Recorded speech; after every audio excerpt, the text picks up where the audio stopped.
साल 2022 के एनसीआरबी के आंकड़े तो अभी नहीं आए हैं, लेकिन इससे पहले ठीक यानी 2021 के आंकड़े चौंकाने वाले थे।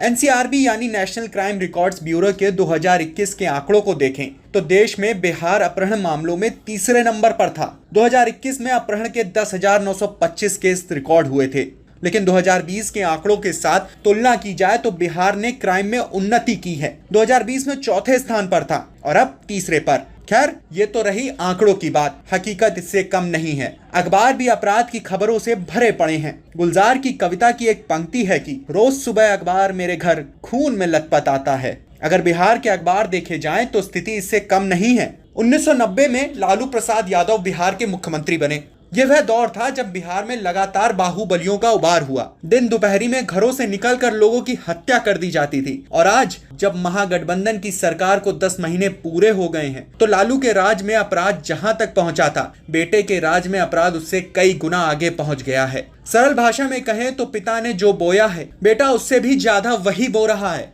एक फिल्म का डायलॉग है जिसको अपने हिसाब से तोड़ा गया है कि अपराधी जब हमारा शासन देखते हैं तो खुश होते हैं, हमारा रखवाला नेता बन गया।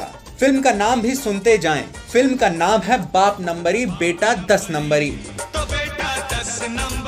तेजस्वी यादव की बात सुन लीजिए। जंगल राज, जंगल राज, जंगल राज में आप खड़े होकर के जंगल राज चिल्लाओगे और आपका कोई मुंह नहीं तोड़ेगा तो वो जंगल राज थोड़ी ना है। जंगल राज तो केंद्र में है, जहां भाजपा के एमपी भी चू तक नहीं कर सकते, जहां तानाशाही है। वह कह रहे हैं कि बिहार से ज्यादा क्राइम तो दिल्ली में है, यानी हम दुखी हैं उसका गम नहीं, खुशी इस बात की है कि कोई और हमसे ज्यादा दुखी। प्रशांत किशोर से सुने महागठबंधन की सरकार बनने के बाद के बिहार की तस्वीर। महागठबंधन बना था तब से लोगों के मन में ये आशंका है कि कानून व्यवस्था की स्थिति धीरे धीरे बिहार में बिगड़ेगी। कानून व्यवस्था की स्थिति महागठबंधन से पहले भी कोई बहुत अच्छी नहीं थी। उसका कारण ये है कि यहाँ का जो गृह विभाग है, जो मुख्यमंत्री के अधीन है, कहीं न कहीं मुख्यमंत्री का वो फोकस यहाँ के शासन प्रशासन व्यवस्था पर है नहीं। अपनी राजनीतिक मजबूरियों में, अपनी राजनीतिक उहापोह में वो पड़े हुए हैं, कभी भाग कर इधर, कभी पलट के उधर।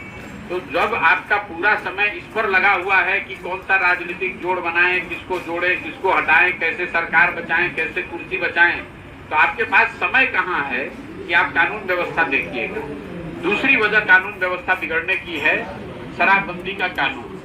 ये जो शराबबंदी का कानून लागू किया गया, एक तो इसमें खाली शराब का दुकान बंद हुआ, घर घर शराब तो बिक ही रहा है, लेकिन पूरा प्रशासन जो है उसकी प्राथमिकता शराबबंदी हो गई। शराबबंदी लागू करो, शराबबंदी हटाओ, शराबबंदी से कमाओ, शराबबंदी को छुपाओ। तो जब प्रशासन व्यवस्था पूरा शराब पर ही लगा रहेगा तो सामान्य जो कानून व्यवस्था की स्थिति वो बिगड़ेगी। और तीसरा, जब भी राजद किसी भी गठबंधन में रहा है तो लोगों का अनुभव, लोगों का अपना जो मानना है कि राजद जब सरकार में रहती है तो इस तरह के असामाजिक तत्वों का मनोबल बढ़ता है। और वही चीज आप बिहार में देख रहे हैं। पिछले 3-4-5 महीनों से स्थिति दिनों दिन और बिगड़ती जा रही है। बिहार की जनता जिन्होंने लालू का राज देखा और अब महागठबंधन की सरकार का राज देख रहे हैं, वो इसी आशा में जी रहे हैं कि जनता का सुंदर राज आने वाला है।